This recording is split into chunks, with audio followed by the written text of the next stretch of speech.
Assalomu alaykum. Mushu oyninki 3-kuni Amerika Avom palatasi bir qonun loyihasi ma'qulladi. Uyg'urlarning kishilik huquq siyosatiga oid.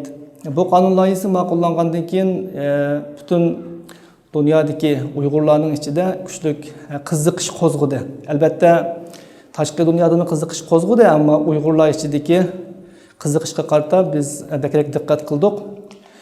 Bunun chiqishi bilan nurg'un Uyg'urlar ijtimoiy taratqularda ham WhatsApp to'plarida bu qonun loyihasining zodi Uyg'urlarga nima foydasi bor? Bu bizga nima ahamiyati bor degan savollar so'raldi. Buningdan nurg'un qarindoshlarimizninki bu qonun loyihasining chiqadiganligi haqida nurg'unlagan xabarlarni anglayotgan bo'lsa-mu, bu qonunning chiqishi uchun Amerikadagi Uyg'ur qarindoshlarimizninki lobbichilik qilayotganligidan xabar bo'lsa-mu, ammo qonundan xabar yo'qligini ko'rilishga bo'ldi. Hozirgacha bu qonun loyihasininki Uyg'urchasi tarjima qilinmadi. Balki bundan keyin tarjima qilinib qolar. Shuning uchun men o'zim bir siyosat, xalqaro munosabat kasbida magistrlikda o'qiyotgan o'quvchi bo'lish sifatim bilan buning qarta bir tushuncha berib qo'yishni muvofiq ko'rdim. Uningsizmi 2 kundan buyon nurg'un qarindoshlar mendan buni talab qildi. Shu vaqt chiqarib bu vaqtda biroz tushuncha bermoqchiman. Aldı bilan biz bu Uyg'ur kishilik huquq siyosati qonun loyihasiningki bizga nima foydalarni olib keldiganligini so'zlashdan burun aldı bilan qonun bilan siyosatning o'tirisidagi farq haqida ozroq to'xtalish muvofiq deb o'ylayman. Chunki bu chaqqichimi Amerika hukumati tashqi siyosatida, undan boshqa BDTlarda bizning gaplarimizni qilib kelgan. Unda bo'lsa bu qonun ma'qullangandan keyin nima o'zgarish bo'ldi? Buning uchun oldi bilan biz siyosat bilan qonunning farqini bilishimiz kerak. Bu vaqtda ortiq nazariy timlarga kirishni xohlamayman, faqat qisqacha qilib tushundirmoqchi. Qonun deganimiz bundacha aytganda siyosatning doimiylashgan shakli. Ya'ni siyosat qonunga aylangandan keyin uning ijro qilinishi hukumatning majburiyatiga aylandi. Bundaqcha aytganda Amerika hukumati, Amerika Tashqi ishlar ministrligi bu chaqqicha Sharq Turkiston Uyg'urlarga oid masalalarni o'zining tashqi siyosat ehtiyoji uchun o'tirib qo'ygan bo'lsa, buningdan keyin majburiyati bo'lganligi uchun o'tirib qo'ydi. Agar hozir Trump Sharq Uyg'ur masalasida ovoz chiqarmagan bo'lsa, buning uchun parlament yoki adliya organlari Amerikaning Trumpni ayblayolmaydi. Yana ayblanmaydi deganim qonuniy mas'uliyatini surishti qilinmaydi. Ammo qonun loyihasi ma'qullangandan keyincha u chaqda surishti qila oladi. Chunki u Trumpning tanlashidan chiqib ketgan bo'ladi. Mana bu siyosat bilan qonunning farqi. Ya'ni qonun majburiy ijro qilinish kuchiga ega, ammo siyosat hukumat va hukumatningki munosabatlik tarmoqlarininki huquq doirasi ichida ijro qilinishiga berilgan erkinlik doirasida yo'l qo'yilgan narsa. Şuna bu chaqqicha Amerika hukumati buni ixtiyoriy qilgan bo'lsa, bundan keyin majbur qildi degan gap. Xitoyparast bir prezident taxtga chiqib qolgan taqdirdami yoki bo'lmasa Xitoyparast bir tashqi ishlar ministri chiqib qolgan taqdirdami, yana bu qonun ijro qilinib ketaveradi degan gap.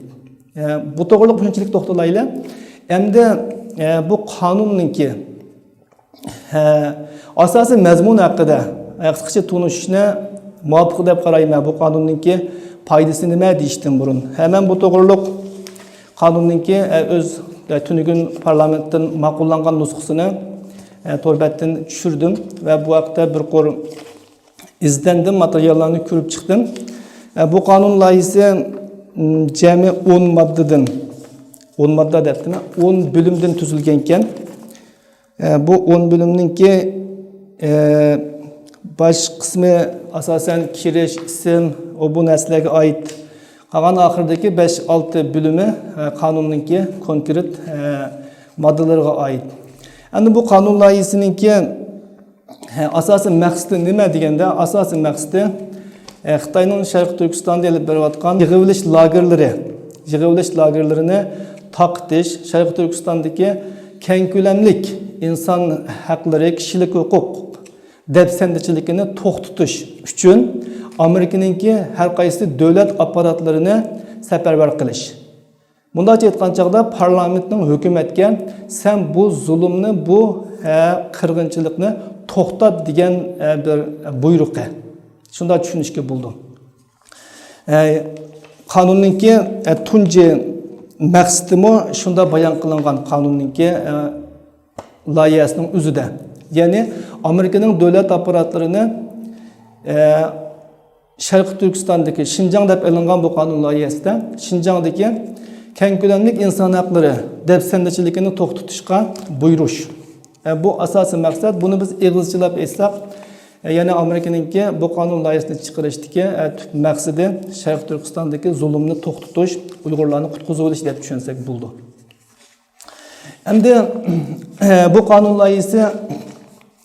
loyihasininki asosliq moddalari, men buni bir so'zlasam albatta vaqt chiqib ketadi, ham nazariy narsaga kirib ketganligimiz uchun bu qonun loyihasi asosligi ikki xil doktorga yig'inchoqlangan ekan.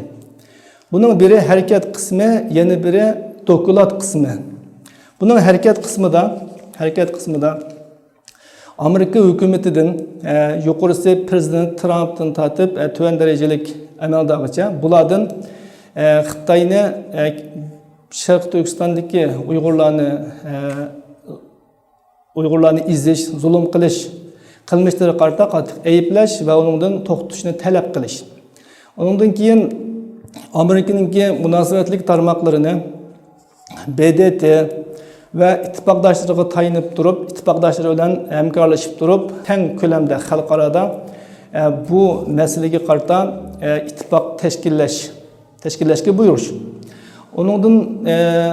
Uningdan keyin chet ellardagi Uyg'urlarni qo'g'dash, Xitoyga qaytarilishdan yoki chet ellarda Xitoyning tahdidiga uchrashdan, bo'libmi Amerikada turayotgan Uyg'urlarni, qozoqlarni va Xitoy vatandoshlarini debdi, balki Xitoylarni o'ziga olsa kerak.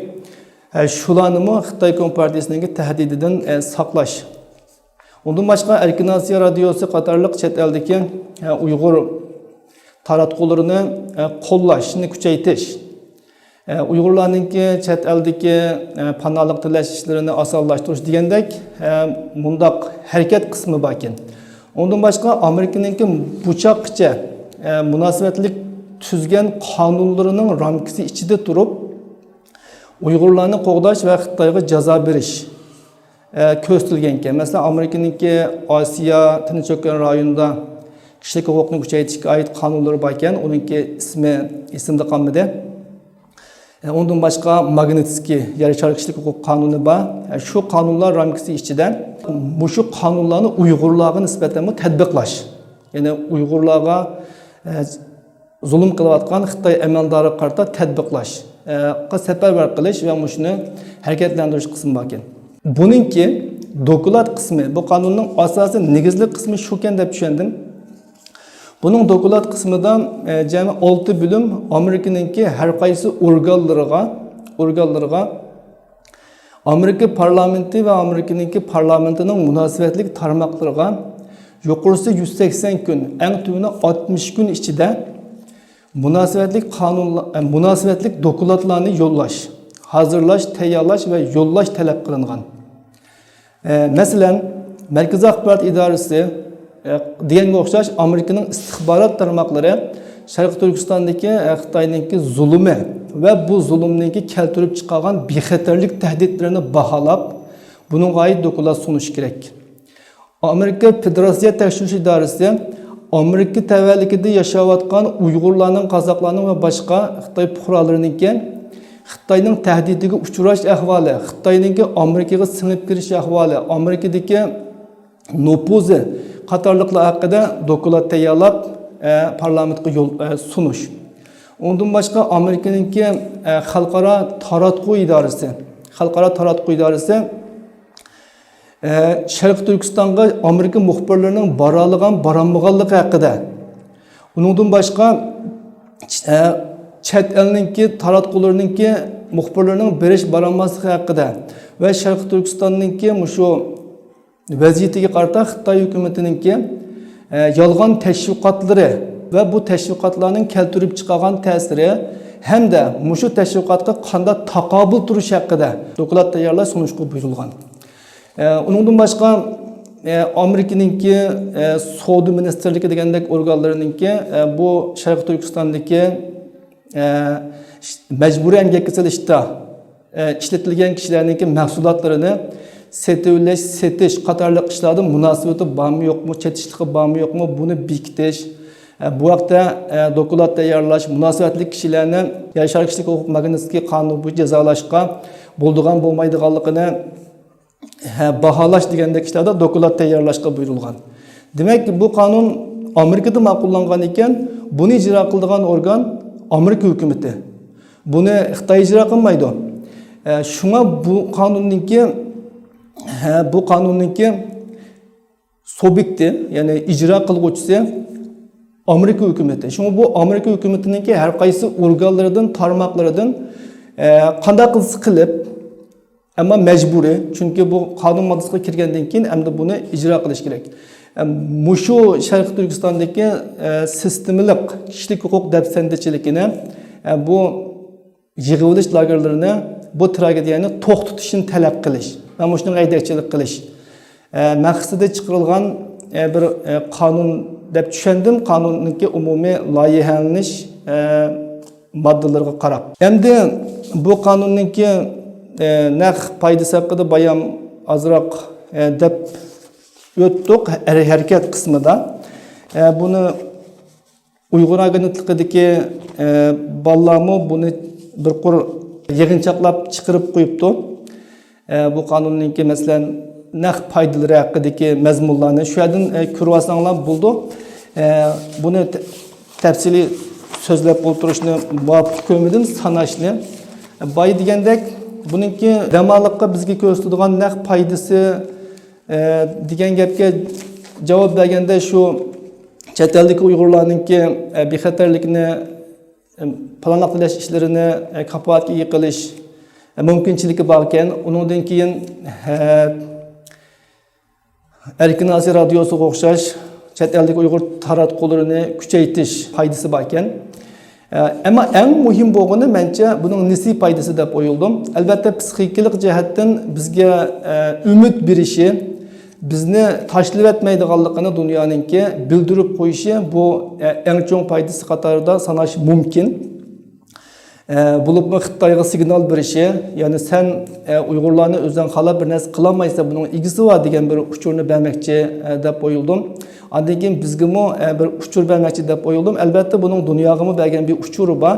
Yaqinqi 2 kundan buyon Xitoyning va xalqaroning buning qaytgan inkosi intayin jiddiy bo'layotdi. Mushningdanmi ko'ralaymiz endi naq foydasi mushu deyishga bo'ldi. Ammo konkret qilib aytganda har bir shaxsga amlashadigan foydasini biz keyin ko'ramiz vaziyatning taraqqiyotiga ergishib. Ammo mening shaxsan qarashim bu qonunninki bizga ko'rsatadigan naq foydasidan strategik foydasi ko'pkan. Ya'ni bu Amerika hukumatining bir qatimliq bizning Sharq Turkiston haqida keng ko'lamlik istixborot to'plashi va bizni keng ko'lamlik Amerika tashqi siyosatininki muhim nuqtasiga qo'yishiga sabab bo'lgan bir qonun loyihasi ekan. Chunki bu qonun loyihasi ma'qullanib qolsa, ma'qullanib o'tsa, u chaqda qonunga aylansa, parlamentdan o'tdi, qonunga aylansa, u chaqda bu 180 kun ichida Amerikaning har qaysi tarmoqlari bizning vatandagi zulmga oid keng ko'lamlik bir baholash elib berishga, dokulat tayyorlashga majbur. Buni qiladi degan gap. Bu Amerikaningki biz haqqimizdagi tunishini texmi o'stirishiga foydali va bizningki Amerika siyosatidagi o'rnimizningki eshiga foydali deb o'yladim. Endi bu qonun loyihasi hozir Avom palatasidan o'tdi. Buningki prezidentning oldiga borib imzo qo'yishi yoki rad qilib, undan keyin parlamentdan qayta qarab chiqib ma'qullab o'tishi uchun biroz vaqt ketadi. Bu jarayonlar haqida to'xtalishni xohlamayman, chunki bu texnikalik ishlarga kirib ketadi. Ammo qisqa vaqtning ichida ma'qullanish ehtimolligi aytayin yuqori, chunki parlamentdan 100% qo'llash bilan o'tgandan keyin prezident buni rad qilishga amalsiz. Agar rad qilsa-mu, yana parlament qayta ma'qullab, uni avtomatik qonun qilib o'tadi. Buningdan shunday bir yakun chiqarishga bo'ldi. Chunki shu qonun loyihasidan parlamentda 100% ovozdan o'tib, hozirgi holga kelganligidan va uning munosabatli moddalaridan shuni ko'rilishga bo'ldi. Amerika hukumati ve Amerika başçılığındaki xalqaro jamiyat Uyg'urlarning tortayotgan zulmini rasmiy e'tirof qilishga boshladi. Ya'ni Uyg'urlarning zulmga uchrayotganligi, Uyg'urlarning yo'qolish girdobiga mecburi davlat tarafidan elib kelinganligi bu to'liq e'tirof qilingan bu qonun loyihasida. Bu bir nokta. İkinci nokta bo'lsa, Sharq Turkistondagi bütün qarshilik, zo'ravonlik harakatlarining tüp sebebi Xitoyning mustabidligi deb ko'rsatilgan. Ya'ni buningdan Xitoyning Uyg'urlarni terrorist, bo'lgunchi deb ayblashlarning tamoman asossiz ekanligi. Xitoyga qarshi harakat bo'lgan bo'lsa, zo'ravonlik bo'lgan bo'lsa, buning tüp sebebining Xitoyning zo'ravonligi ekanligi o'ttirib qo'yilgan. Bu yakunni chiqarishga bo'ldi. Yana Amerikaninki xalqaro terrorlikqa qarshi turish harakati jarayonida Xitoyga Uyg'urlarni yo'qitishiga imkon qo'ymaydiganliginiki, Xitoyninki Uyg'urlarni va boshqa Sharq Turkiston xalqini bostirishda terrorlik va bo'lgunchilik qatorliq qalpoqlarni bahona qilishiniki amdaqmaydiganligini ko'rilishga bo'ladi. Bu qonun loyihasidan chiqarilgan yakunlar. Yana biri Amerikaninki bizningki shu rayonimiz haqida, vatanimiz haqida strategik bir ilgirlash yoki cho't so'qash bo'layotganligini ko'rilishga bo'ldi. Buni Xitoylar albatta bizdan bek his qilib ketdi. Shunga necha kundan buyon bek qaynayotdi. Chunki qonunning tangdan to'lisi dokulat hozirlashga qaratilgan. Bu dokulat hazırlaş degan gap keng ko'lamli bir planlashning strategiyaninki boshlanishi degan gap. Uning ustiga buni Amerikaning hukumati emas, parlamentining qonun shaklida yo'lga qo'yishi texnik uzoq muddatli strategik ahamiyatga ega. Chunki hukumat Xitoyparast bo'lib qolishi mumkin, olmishi mumkin, ammo qonun yana o'xshash sonliq kishininki amaldan qoldirishi bilan amaldan qolmog'icha amaldan qolmaydi. Bu maddenin içinde bir yaba dikkatini tatkan. Bu şu Xitoyning bir velbaq bir yol siyasetininki yolu qo'yilishi bilan ve rayondagi davlatlarninki Xitoyga moslashishi bilan Uyg'ur qatorliq millatlarning bostirilish munosabati haqida dokulat tayyorlash. Undan boshqa Sharq Turkistondagi shu bostirishga qatnashtirilgan yuqori texnika ve bu texnikaning kelish manbasi nereden kelgan? Bu haqda dokulat tayyorlash. Endi biz nima qilishimiz kerak? Buning javobini men yana shu qonundan his qildim. Chunki bu qonun loyihasininki 4-bölümü mazkur qonun loyihasininki tuzilishiga sabab bo'lgan omillarni va bayqashlarni birma-bir tilg'ab o'tgan. Bu yerda 25 omilni bu qonunninki ma'qullanishidagi sabab qatorida ko'rsatgan. Ya'ni Amerika parlamenti mushlarni bayqaganligi uchun bu qonunni tuzishni, ma'qullashni muvaffaq kelgan.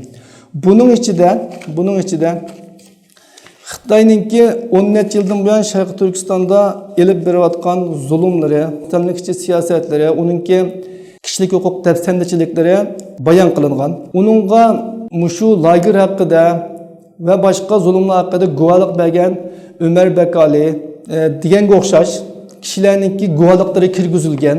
Andan keyin kishilik huquq tashkilotlari ve ilmiy tadqiqotchilarningki bu haqdagi isbotlari, bayonlari kirgizilgan. Yaqinqi 2 yildan buyon har qaysi xalqaro taratqularda chiqqan bizga oid xabarlar kirgizilgan. Ya'ni biz haqqimizdagi axborotga e'lon qilingan xabarlar isbot sifatida ko'rsatilgan. Ya'ni buni men nima demoqchi? Ya'ni bizning qildigan ishimizning nimaligi yana mushadan chiqib turdi ekan. Agar mushu 25 turlik asos o'tirg'i chiqmagan bo'lsa, Amerika parlamentida o'tirg'i qo'yilmagan bo'lsa, bu qonun loyihasininki ma'qullanishi natayin. Chunki qonun loyihasining ma'qullanishi uchun bir sabab bo'lishi kerak, bir omil bo'lishi kerak. Bu omilni isbotlaydigan dalil paketlar bo'lishi kerak. Mana bu yerda 25 turlik omilni mushu qonun loyihasiningki chiqishining sababi qilib ko'rsatgan.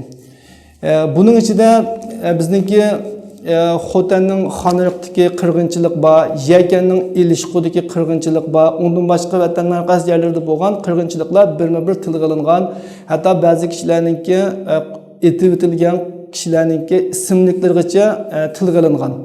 Ya'ni mushularni paket sifatida ishlatgan. Endi men nima demoqchi? Biz da'vo qilishningki dunyoga dardimizni anlatishninki to'g'ri usulini 2 yildan buyon topdik deb o'ylayman. Ya'ni u bo'lsa-mu davomli xalqaro jamiyatni o'zimizga oid birinchi qo'l ma'lumot bilan ta'minlash. Ya'ni oilamizdagilar haqida oldi bilan o'zimiz guvohlik berish, undan keyin qo'shnimiz, urug' tuqqanlarimiz, butun xalqimizning uchrayotgan zulm haqida guvohlik berish, namoyishlarni qilish, ish qilib dunyoga dard shikoyatlarimizni paketli holatda to'kib o'tish. Agar biz xalqaro taratqularga chechib etsak, uni har qaysi siyosiy markazlarning munosabatli kishilari xuddi Amerika parlamenti olgandek ilib, uni qo'yib, undan keyin munosabatli qonun loyihasini o'zining strategiyalari, manfaatlariga birlashtirib turib chiqaradi ekan. Men mushu yakunni chiqardim. Ya'ni qildigan ishimiz mushkan. Ya'ni davomliq dunyoga birinchi qo'l materiallarni ta'minlash, guvohlik berish, isbot ko'rsatish, ya'ni bu davoni bo'shashmasdan elib berish va texmi ko'p davlatlarningki biz to'g'riliq qonun ma'qullashni qo'lga keltirish, Amerika parlamentininki yana bundan keyin boshqa yangi qonunlarni chiqarishiga turtki bo'lish intayin muhimkan. Menayotgan yo'limiz, yana yo'limiz deganim bu yerda taktikimiz, usulimiz to'g'ri.